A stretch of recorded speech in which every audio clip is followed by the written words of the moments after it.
हरिओम। साधक प्रश्नोत्तरी के क्रम को जारी रखते हुए आज का प्रश्न हमारी एक बहुत पुरानी साधक ने किया है, चौधरी जी ने। चौधरी जी का प्रश्न ये है, क्या आत्मा में स्थित पक्की करते समय मंत्र का जाप कंटिन्यू रखें या नहीं? प्रश्न एक बार फिर से समझिए, सुनने के साथ समझिए भी प्रश्न में क्या पूछा गया है। प्रश्न में आप ये पूछ रही हैं कि आत्मा में स्थित पक्की करते समय क्या मंत्र जाप कंटिन्यू रखें या नहीं।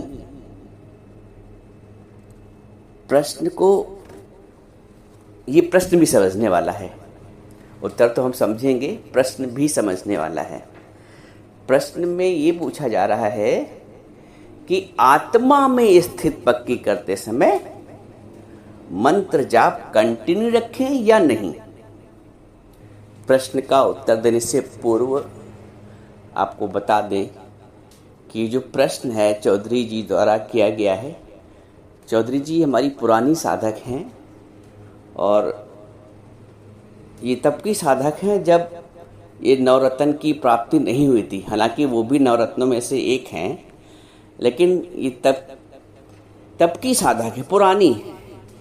इस सत्संग से जुड़ी हुई लगभग 1.5-2 साल 2.5 साल हो रहा होगा। आज आपने पहली बार कोई प्रश्न पूछा है। अभी तक तो आप दूर दूर से प्रणाम कर रहे थे।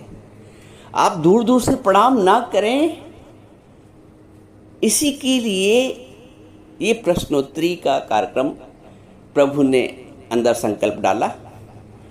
आप कहते नहीं, आप जिनके करीब होते हैं वो बड़े खुश नसीब होते हैं।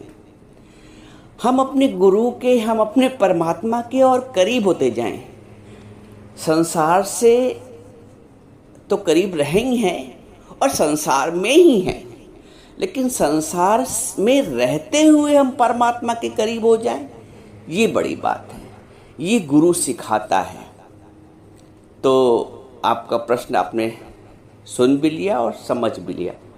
अब थोड़ा सा उत्तर इसका लेते हैं। मंत्र जाप करना और आत्मा में स्थित होना। मंत्र जाप करना और आत्मा में स्थित पक्की करना मेरे अनुभव के अनुसार से दो विपरीत मार्ग हैं, दो विपरीत दिशा हैं। समझिए फिर से एक बार, मेरा आत्मज्ञान का अनुभव क्या कहता है। आत्म अनुभूति के पश्चात जो ज्ञान निकलता है, मंथन के पश्चात जो अमृत निकलता है, जो अनुभव निकलता है, वो ये कहता है कि मंत्र का जाप करना और आत्मा में स्थित पक्की करना, ये दो विपरीत दिशाएं हैं। क्योंकि मंत्र का जाप तो जीव करता है ना, मैं हूं और मैं मंत्र का जाप करती हूं। सुबह इतने बजे उठना होता है, फिर ये करना होता है, फिर ये करना होता है, फिर शाम को ये करना होता है, फिर मैं 2 टाइम जाप करती हूँ। कुछ भी आपने अपनी रूपरेखा बना रखी है। तो मंत्र का जाप कौन करेगा ये बताओ। मंत्र का जाप तो एक जीव ही करता है, एक देह भाव वाला साधक ही करता है। और आत्मा की स्थिति पक्की करने के लिए तो जो साधक है उसको देह भाव भूलना होता है। बात समझिएगा। मंत्र का जाप एक देह भाव वाला साधक करता है कि मैं हूं, मेरा फला नाम है और मैं सुबह शाम मंत्र का जाप करती हूँ, 21 माला करती हूँ, 108 नाम जपती हूँ, जो भी आप करते हैं। जाप कौन करता है? जीव। जाप कौन करता है? जीव। ये जो मंत्र का जाप है ना, ये द्वैत भाव में होता है, ये जीव करता है। और आत्मा की स्थिति पक्की करने के लिए, जैसा आप स्वयं बोलते हैं कि आत्मा की स्थिति पक्का करने के लिए, आत्मा की स्थिति पक्के करने के लिए देह भाव को भूलना होता है। मंत्र का जाप द्वैत की अवस्था और आत्मभाव की अवस्था अद्वैत की अवस्था है। इस अवस्था में तो दूजा भाव ही समाप्त हो जाता है कि मैं भक्त हूं, मैं अपने भगवान का जाप करता हूं। आत्मभाव अनुभव करके जनक जी कहते हैं न द्वैतम पश्यति मम। अब बताइए, जनक जी कहते हैं अहो अहम नमाम्यम जन समूहे अपि न द्वैतम पश्यति मम। अपार जन समूह के होने के बाद भी अपि जन समूहे अपि न द्वैतम पश्यति मम, मुझे दूसरा दिखता ही नहीं है। मैं जीव, मैं फला व्यक्ति मंत्र का जाप करता हूं। कबीर कहता है कि भला भया जो हरि बिसरा। दो बातें हैं यहां पे। एक तो जीव शुद्धता से, मैं ये कहूंगा शुद्धता से, दिल की हृदय की गहराइयों से मंत्र का जाप करता है, करना चाहता है। और दूसरा जो हमारा दृष्टिकोण प्राप्त होता है वो कबीर ये कहता है कि भला भया जो हरि बिसरा। एक बात और यहां पे समझते चलो, ये जो ज्ञान है ना, हम सब बहुत बहुत बहुत कितने जन्मों के पुण्य जागृत हुए हैं, संस्कार जागृत हुए हैं, जो हम इस परम सर्वोच्च ज्ञान को सुन और समझ पा रहे हैं। ज्ञान की ये सर्वोच्च कक्षा है, सबसे ऊंची, सबसे ऊंची। और अष्टावक्र गीता ज्ञान की सर्वोच्च कक्षा की सर्वोच्च पुस्तक है अष्टावक्र गीता। कभी हम इसको समझेंगे, इनके श्लोकों का अर्थ समझेंगे, भाव में डूबेंगे। तो ये जो ज्ञान है इस धरातल से आप सोचिए, अभी ज़्यादा गहराई में वैसे ना जाइए, लेकिन मोटा मोटा ये पकड़ने की कोशिश कीजिए। ये जो ज्ञान है हम रोज सुनते हैं, ये तत्व ज्ञान है, ब्रह्म ज्ञान है, अद्वैत का ज्ञान है। इससे ऊंचा कोई ज्ञान ही नहीं, इससे श्रेष्ठ, इससे पवित्र कोई ज्ञान ही नहीं है। नहीं ज्ञानेन सदृशम पवित्रम इह विद्यते। ये कौन कह रहा है? ये भगवान कह रहे हैं। नहीं ज्ञानेन सदृशम पवित्रम इह विद्यते। इस पृथ्वी पर, इस लोक में, इस ब्रह्मांड में ज्ञान के सदृश, ज्ञान के समान पवित्र करने वाला कुछ नहीं है। नहीं ज्ञानेन सदृशम पवित्रम इह विद्यते। कुछ प्रतीति नहीं होता, कुछ ज्ञान के अलावा, इस सर्वोच्च ज्ञान के अलावा इससे पवित्र कुछ है ही नहीं, ये भगवान कहते हैं। क्योंकि ऊंचे ते ऊंचा भगवंत, और क्योंकि भगवान ऊंचे ते ऊंचा है तो ज्ञान भी तो ऊंचे ते ऊंचा ही हो। पीएचडी की डिग्री प्राप्त करनी है, शोधन का विषय है, उसमें थीसिस लिखना पड़ता है, उसमें रिसर्च करनी पड़ती है।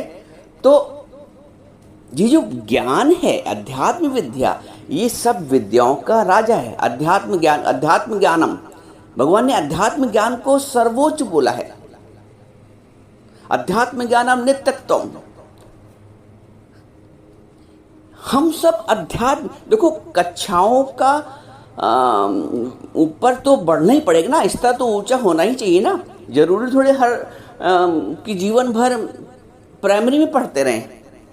Primary, basic, junior, high school, inter, graduate, post graduate, PhD, लक्ष्य तो ऊंचा होना चाहिए ना।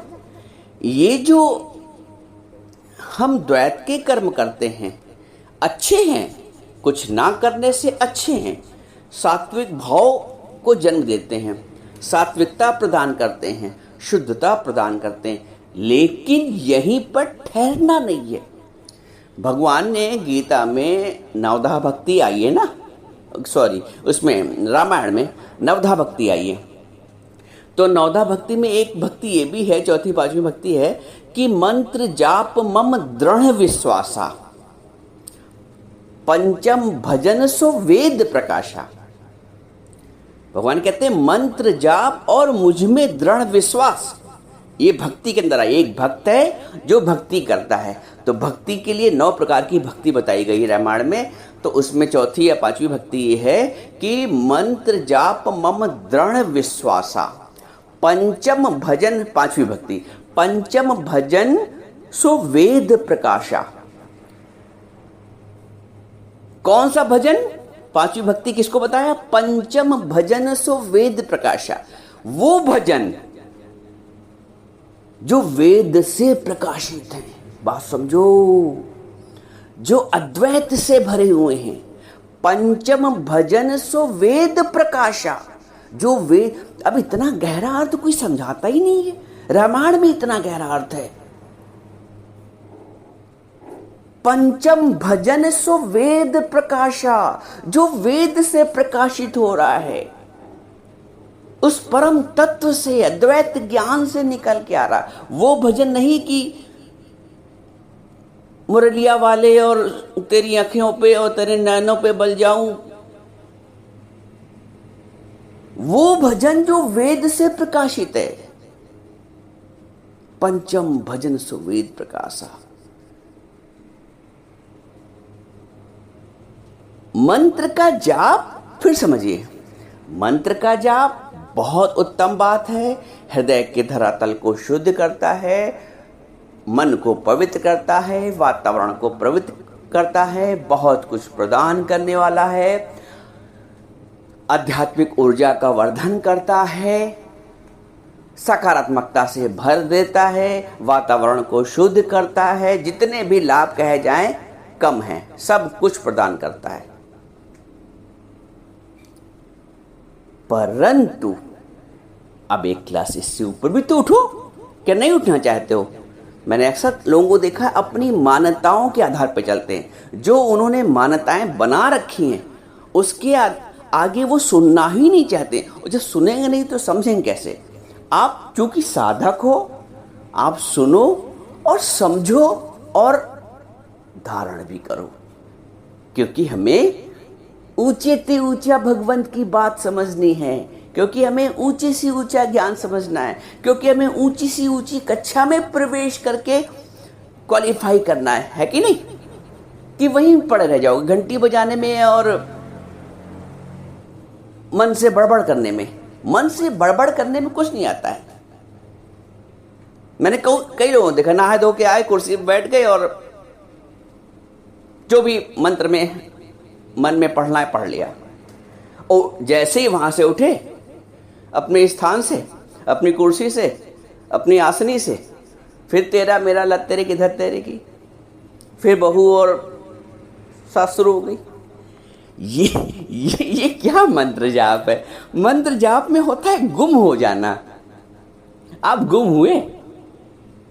मंत्र जाप में होता है ईश्वर का प्राकट्य, अगर ऐसा मंत्र जाप होता है। मंत्र जाप, सुमरन ऐसा कीजिए दूजा लखे ना कोई, दूजा कोई दिखे नहीं। सुमरन की परिभाषा बताई गई है। सुमिरन ऐसा कीजिए दूजा लखे ना कोई, आप विसर्जन होए तो सुमरन कहिए सोए। आप विसर्जन हो, अपने आप का भूलना हो जाए। क्या परिभाषा दी है सुमरन की, और आपके प्रश्न का उत्तर एक लाइन में आ गया कि आत्मा की स्थिति पक्की करते समय क्या मंत्र जाप कंटिन्यू करें? अब आपको लग रहा होगा हाँ बात तो विपरीत दिशा में हो रही है। सुमरन ऐसा कीजिए दूजा लखे ना कोई, आप विसर्जन होए तो सुमरन कहिए सोए। अपना आप विसर जाओ, भूल जाओ और ईश्वर रह जाए। राम जपत रामई रहा। करिए, ऐसा जाप करिए। लेकिन जीव बन के, मैं फलानी बन के, जहां मैं भी है, जीव भाव भी है, वो फिर मंत्र जाप मुख का हो गया, जिह्वा क्या हो गया। राम जपत रामई रहा। स्थिति ये आ जाए कि राम को जपते जपते राम हो गए। है ना? क्या समझ में आ रहा है? ये सर्वोच्च अवस्था है ज्ञान की ना, ये सर्वोच्च स्थिति है अध्यात्म की ना। तो हम जब बात इस सत्संग में करते हैं तो हम सर्वोच्चता की बात करते हैं। जब इस सत्संग में हम बात करते हैं तो हम सर्वोच्चता की बात करते हैं। इसीलिए मेरे जो हृदय में ये भाव आता है कि जो जो भी इस सत्संग से जुड़ा है, पंच प्यारे हो, नवरत्न हो, एकादश हो, अब तो जुड़िए। जुड़ने से तात्पर्य यह है कि आप उस परम कक्षा में अपना दाखिला प्राप्त कर लेते हैं। और इस क्लास में इस सर्वोच्च, यहाँ पे क्वालिफिकेशन क्या चाहिए? यहाँ पे कोई एलिजिबिलिटी ऐसी नहीं चाहिए कि आप इतना ये काम, इतनी डिग्री लेके आओ तब पीएचडी कर पाओगे, आप पोस्ट ग्रेजुएशन करके आओ तब पीएचडी कर पाओगे, ऐसा नहीं है। आप साइंस पढ़ के आओ तभी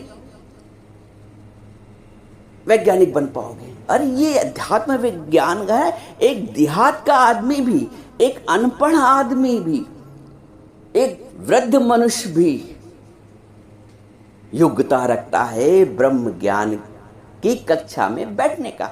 तो कहीं भी से भी कोई भी अपने आप को कमतर नहीं आंकेगा। आज से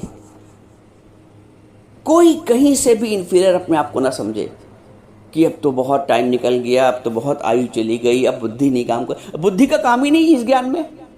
बुद्धि का समर्पण का काम है, बुद्धि के लय होने का काम है। कुछ भी नहीं किया, अजहू कुछ बिगड़ो नाही, गुरु आश्वासन देता है। अजहू कुछ बिगड़ो नाही। सबसे बड़ी जो पात्रता है, एलिजिबिलिटी है इस कक्षा में बैठने की, वो ये है कि आपका समर्पण पूर्ण हो। बस बाहर का कोई चातुर्य नहीं चाहिए, बाहर की कोई डिग्री नहीं चाहिए, बाहर का कोई वैभव नहीं चाहिए, बाहर की कोई प्रतिष्ठा नहीं चाहिए। क्योंकि हम कहें स्वप्न की हमें अमीरी चाहिए, अरे स्वप्न की अमीरी बेकार है। स्वप्न में जो हमें मान मिला था ना, वो हमें मान चाहिए।